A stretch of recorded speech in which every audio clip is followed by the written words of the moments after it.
welcome to KK Cafe channel. Please share, like, and don't forget to subscribe.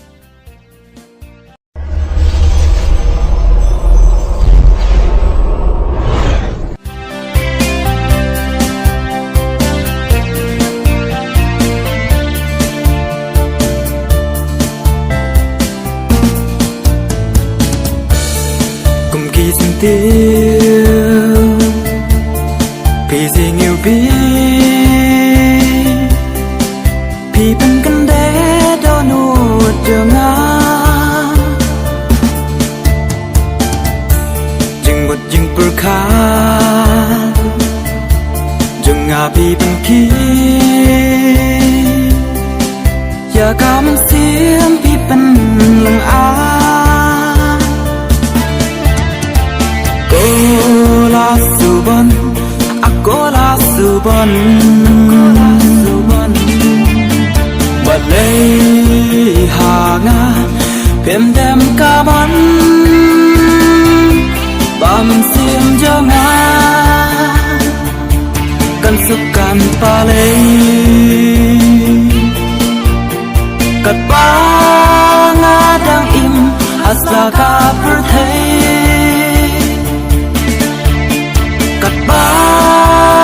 Đang im hasla ka perthai kola suban kodul bapriu ba chong marway happe sentir kat no ngakwa ban yo khe yapi Haba pidon tang marway hi Kola suban, akola suban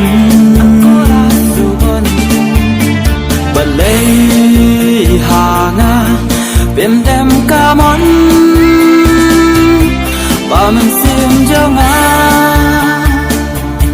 Kan sukan palay Kat banga dang im hasla ka perthai Kat banga dang im hasla ka perthai